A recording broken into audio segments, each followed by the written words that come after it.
The Problem of the Rupee, Its Origin and Its Solution by Dr. Bhimrao Ambedkar.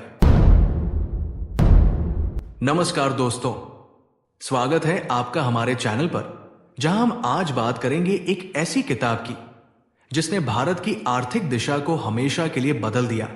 The problem of the rupee, its origin and its solution, जिसे 1923 में doctor Bhimrao Ambedkar ने लिखा था।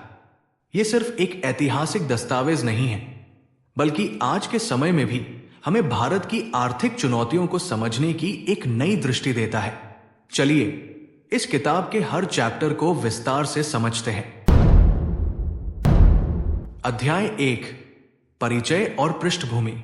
इस अध्याय में डॉक्टर आम्बेडकर हमें भारत की मौद्रिक व्यवस्था की ऐतिहासिक जड़ों से रूबरू कराते हैं।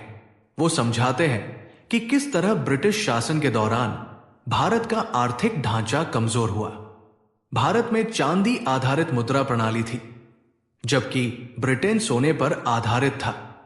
इस अंतर ने भारत को वैश्विक व्यापार में नुकसान पहुंचाया। आज की तारीख में जब हम क्रिप्टो करेंसी और डिजिटल करेंसी की बात करते हैं, तो हमें समझ आता है कि उस वक्त की नीतियों ने किस तरह लोगों की वित्तीय स्थिरता को प्रभावित किया था।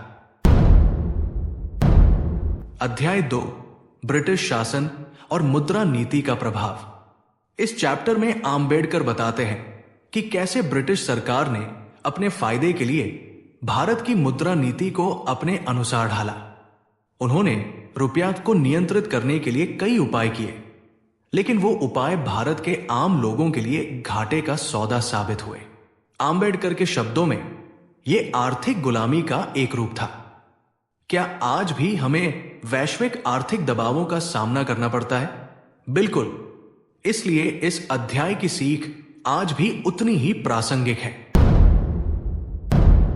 अध्याय 3, मुद्रा की गिरावट और उसका समाज पर असर। डॉक्टर आम्बेडकर ने बड़ी ही सूक्ष्मता से बताया है कि जब मुद्रा का मूल्य गिरता है तो उसका सबसे ज्यादा असर गरीब और मध्यम वर्ग पर पड़ता है। वो बताते हैं कि महंगाई, वेतन की कमी और उत्पादकता में गिरावट कैसे एक सामान्य नागरिक की रोजमर्रा की जिंदगी को तबाह कर सकती है। आज जब हम मुद्रास्फीति, इन्फ्लेशन की खबरें सुनते हैं, तो आम्बेडकर की ये चेतावनी और भी सार्थक लगती है। अध्याय 4, स्वर्ण मानक की आवश्यकता। इस भाग में आम्बेडकर समझाते हैं कि भारत को एक स्थिर आर्थिक व्यवस्था के लिए सोने पर आधारित मुद्रा प्रणाली की जरूरत है।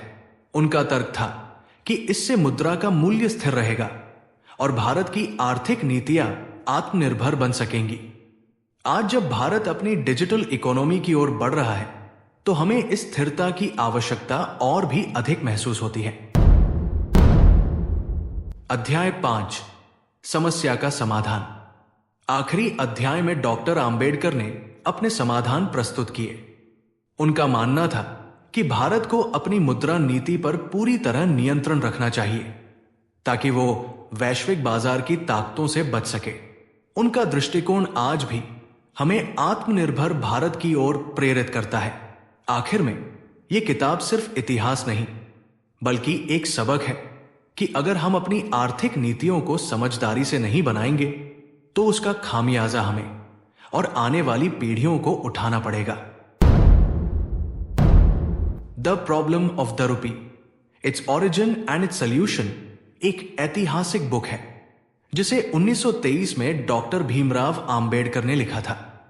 आज भी उतना ही प्रासंगिक है जितना उस दौर में था। अगर आपको यह वीडियो पसंद आई हो तो लाइक करें, शेयर करें और हमारे चैनल को सब्सक्राइब करना न भूलें, ताकि हम मिलकर इतिहास के उन पन्नों को पलट सकें जिनसे आज के भारत को समझने की कुंजी मिलती है। ज्ञान की इस यात्रा में साथ चलिए, क्योंकि बदलाव की शुरुआत हमेशा एक विचार से होती है। धन्यवाद।